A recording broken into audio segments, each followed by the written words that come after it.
Good morning बच्चों। मैं आज कक्षा 12 के छात्र छात्राओं को हिंदी गद्य का विकास के बारे में जो पढ़ा रहे हैं उसमें हम आप लोगों को विधा के बारे में बता रहे थे कि विधा का क्या मतलब होता है। तो इसके पहले हम कुछ विधाओं के बारे में आप लोगों को बताएं। आज हम दो विधाओं के बारे में आप लोगों को बताएंगे। पहला है रेखा चित्र और दूसरा है रिपोर्टाज। ठीक है, तो देखिए यह जो रेखा चित्र है ना, ये रेखा चित्र। रेखा चित्र का मतलब यह होता है कि रेखा चित्र शब्द, ठीक ना, रेखा चित्र शब्द जो है अंग्रेजी के स्केच, देखा ना, अंग्रेजी के स्केच शब्द का क्या है, ये रेखा चित्र अनुवाद है। ठीक, अंग्रेजी के स्केच, दिख रहा ना, स्केच शब्द का क्या है, अनुवाद है। ठीक है, यानी रेखा चित्र जो है या अंग्रेजी इसका है स्केच। ठीक, इसी का यह अनुवाद है रेखा चित्र। समझा गया ना। इसके बाद देखिए तथा दो शब्दों रेखा और चित्र, जब इसका विच्छेद करेंगे तो लिखेंगे रेखा चित्र, प्लस करके लिखेंगे रेखा चित्र, तब उसको जोड़ेंगे हम तो होगा रेखा चित्र। समझेगा ना। इसके बाद देखिए करें कि योग से बना है, यानी दो शब्द के जोड़ से रेखा चित्र बना है। रेखा और चित्र जोड़े हैं तो दोनों मिलकर क्या हुआ, रेखा चित्र। आगे देखिए करें इसमें शब्दों की कलात्मकता। ठीक, इसमें शब्दों की कलात्मकता रेखाओं, ठीक है ना, रेखाओं के द्वारा, ठीक, किसी व्यक्ति, ठीक, वस्तु अथवा घटना, ठीक है, कि बाह्य, देख रहे हैं, तथा आंतरिक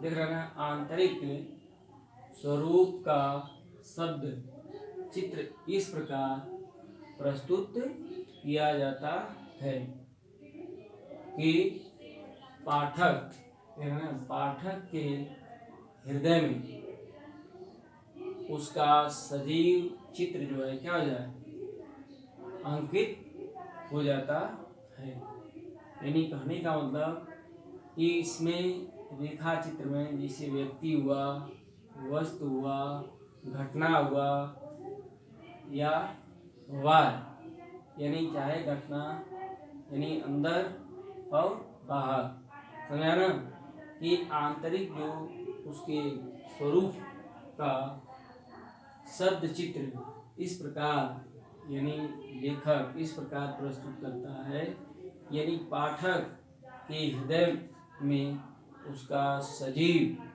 चित्र जो है क्या हो जाता है, अंकित हो जाता है।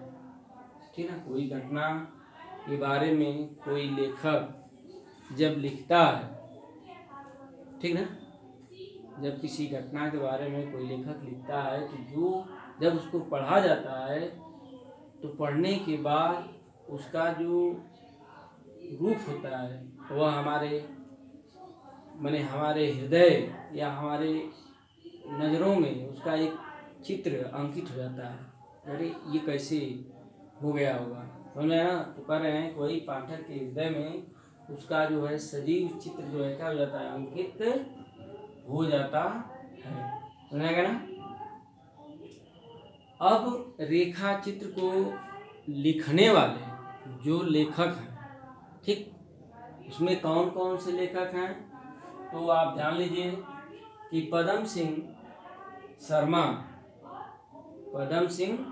शर्मा को रेखा ये चित्र का जनक, तेरा ना, जनक का मतलब पिता होता है, तो पदम सिंह ये जो शर्मा देख रहा है ना, पदम सिंह शर्मा और रेखा ये चित्र विधा है, ठीक ना।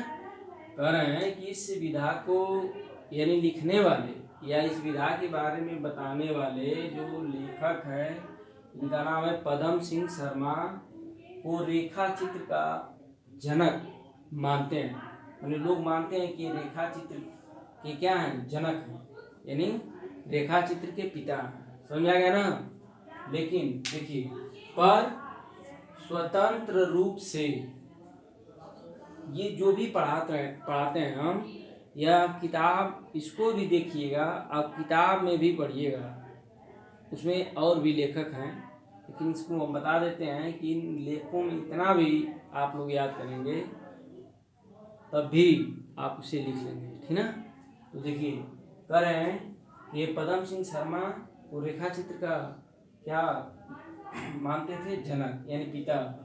पर स्वतंत्र रूप से और रेखा चित्र, ठीक ना, नाम से करें, पर स्वतंत्र रूप से और रेखा चित्र नाम से, ठीक ना, इसका श्री गणेश, ठीक है ना, इसका श्री गणेश करने का जो श्रेय है, ठीक है, करने का जो श्रेय जो मिलता है वह श्री राम शर्मा को है।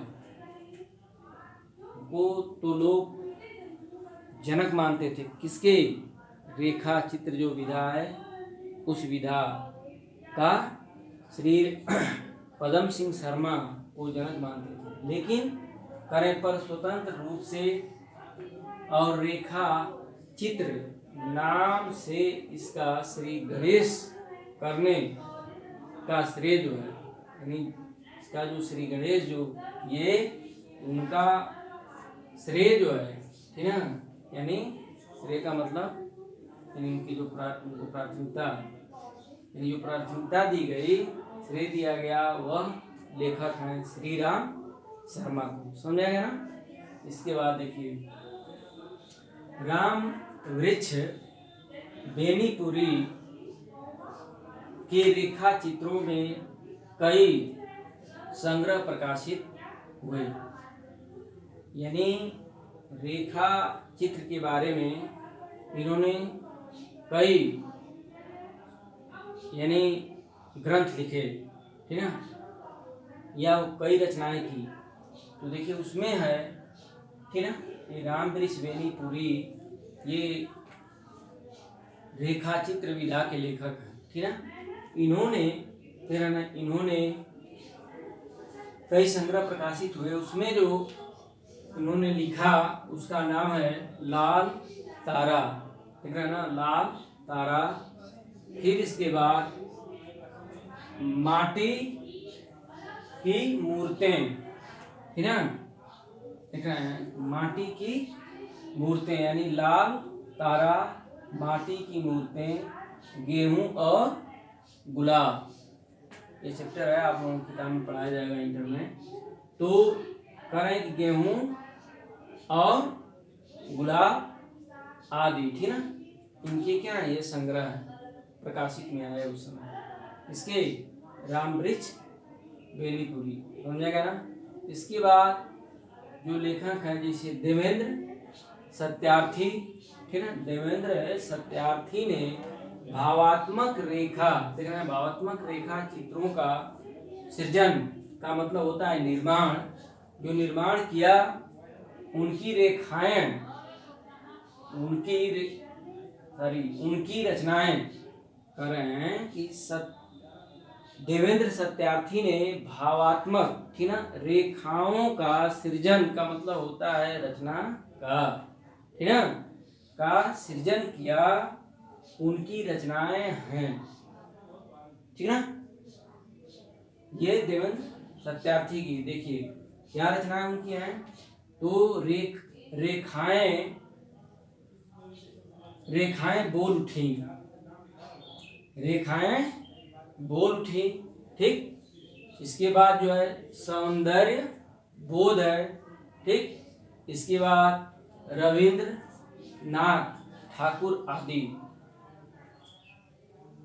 इसका इन्होंने क्या किया, निर्माण किया।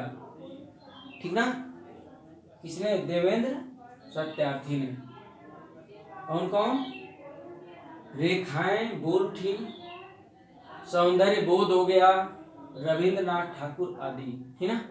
और देखिए प्रकाश चंद्रगुप्त, यानी इन लोगों के अलावा भी कुछ लेखक आपके किताब में दिए हैं और हम इस ब्लैक बोर्ड पर भी लिखे हैं। जैसे में है प्रकाश चंद्रगुप्त हो गए, बनारसी लाल चतुर्वेदी हो गए, ठीक, कन्हैया लाल मिश्र प्रभाकर हो गए, ठीक, विनय मोहन शर्मा, समझ आ गया ना? और डॉक्टर नगेंद्र के रेखा चित्र क्या उल्लेखनीय है। रेखा चित्र के बारे में, रेखा चित्र के जनक कौन थे, उनका श्रेय किसे दिया जाता है, ये सारी चीज, ठीक। रेखा चित्र का मतलब क्या होता है, उसमें क्या क्या घटनाएं को देखकर लेखक लिखता है, सारी चीजों को हम इसमें लिखकर आप लोगों को बताए। इसके बाद क्या आता है रिपोर्टाज। रिपोर्टाज का मतलब आप लोगों को हम बता दिए हैं, पहले ही बताए हैं कि रिपोर्टाज का मतलब होता है रिपोर्ट, या उसे रपट भी कहते हैं, ठीक है। रिपोर्ट या रपट, यह जो है अंग्रेजी शब्द है, समझाया ना? तो कह रहे हैं कि किसी घटना, ध्यान सुनिएगा, किसी घटना के यथा तथ्य साध्य वर्णन को कहते हैं क्या? रिपोर्टाज या रिपोर्ट कहते हैं। जैसे मान लीजिए कि कोई भी घटना, कहीं कुछ कोई घटना हो जाती है या कोई घटना का कोई अंजाम देता है, तो वहाँ यही जो है रिपोर्टाज यानी रिपोर्ट दर्ज कराई जाती है, और यथा तथ्य यानी कौन किस तथ्यों के कारण यह घटना या यह वारदात हुई, उसका सही सही उसका साक्ष्य जानकर और उस रिपोर्ट में उसका सही से जांच किया जाता है या उसका वर्णन किया जाता है, ठीक है। तो रिपोर्ट का मतलब यह होता है कि कोई भी घटना कहीं भी हो जाती है, ठीक, घटना के बाद तुरंत जो है रिपोर्ट, पुलिस यहाँ आप रिपोर्ट दर्ज कराते हैं, और तब पुलिस जो है यथा तथ्य यानी उसमें उस घटना का कारण क्या था, उसमें कौन से तथ्य थे, उसका वो सही से उसका वर्णन करता है, इसके बाद तब उसको सजा देता है। समझ आया ना? तो रिपोर्टाज का मतलब होता है रिपोर्ट या रपट, समझ आएगा ना? किताब में है, आप इस किताब से भी पढ़ सकते हैं। बस इसको आप लोगों को इसके बारे में बता रहे हैं कि मैं रिपोर्टाज का मतलब यह होता है रिपोर्ट या रपट, या मतलब किसी घटना यानी कोई भी घटना के यथा तथ्य साक्ष्य का वर्णन वो कहते हैं, यानी जो, ठीक है, यानी घटना कैसे हुई, उसका कारण क्या था, उसमें कौन कौन तथ्य थे, उन सारे तथ्यों को इसके माध्यम से ढूंढा जाता है रिपोर्ट, समझा ना? इसके बाद देखिए हिंदी में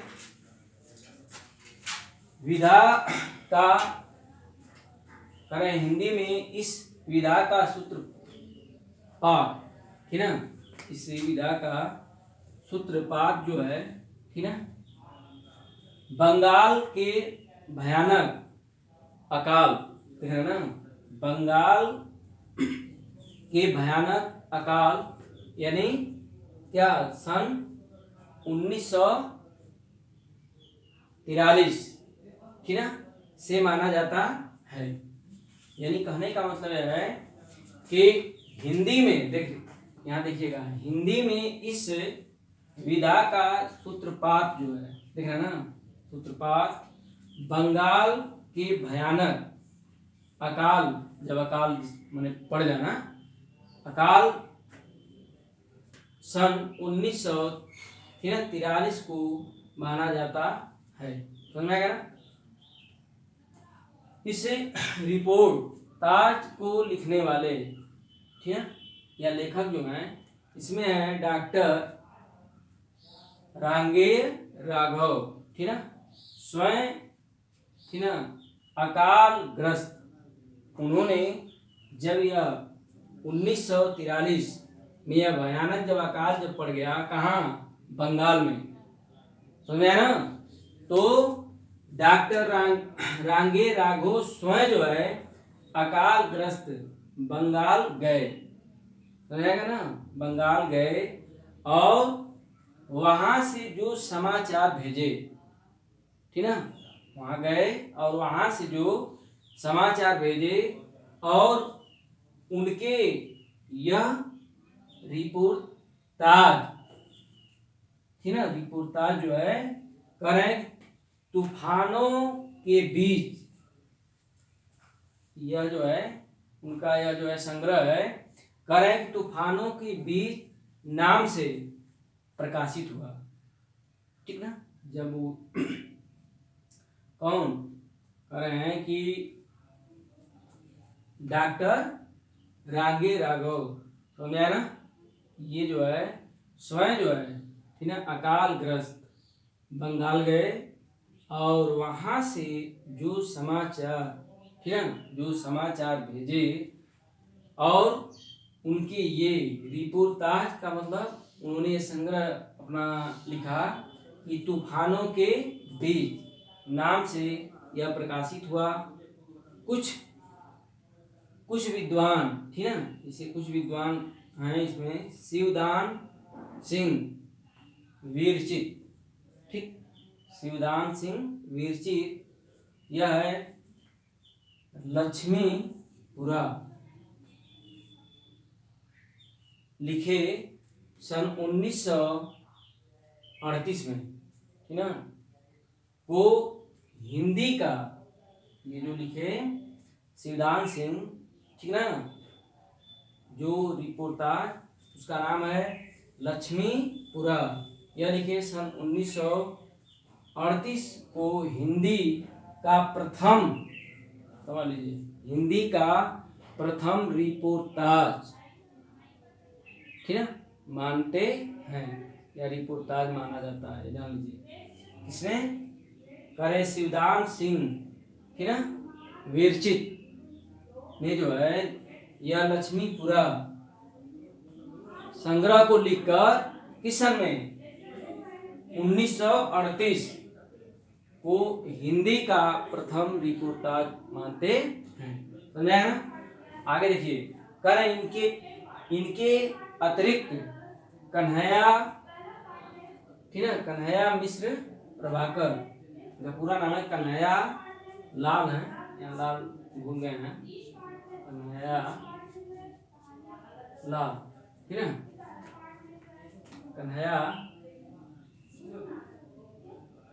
कन्हैया लाल मिश्र प्रभाकर हैं के एक तस्वीर के दो पहलू, ठीक है, इन्होंने कन्हैया लाल मिश्र प्रभाकर ने लिखा एक तस्वीर के दो पहलू, यह 1932 में लिखे, ठीक है। इसके बाद दिल्ली की यात्रा स्मृतियां, ठीक है, दिल्ली की यात्रा स्मृतियां 1934 आदि में लिखे, ठीक है। और भी या अन्य और लेखक ने रिपोर्टाज की रचना की, या रिपोर्टाज के और अन्य लेखक भी हैं जो आपकी किताबों में दिया गया है। तो रिपोर्टाज का मतलब यह हुआ, रिपोर्टाज के प्रथम मैंने कह रहे हैं कि जैसे प्रथम रिपोर्टाज किसे मानते हैं, तो प्रथम रिपोर्टाज शिवदान सिंह वीरचित जिसने लिखा था लक्ष्मीपुरा 1938 में, इन्हें हम प्रथम रिपोर्टाज मानते हैं, ठीक। तो यह इसके बाद जो है इनके अतिरिक्त कन्हैया लाल मिश्र प्रभाकर हैं, इन्होंने लिखा एक तस्वीर के दो पहलू 1932 में। इसके बाद दिल्ली की यात्रा स्मृतियां स्मृतियाँ इन्होंने लिखा 1934 आदि में, ठीक है। तो इनके सिवा भी अन्य और भी लेखक रिपोर्टाज के बारे में लिखे हैं।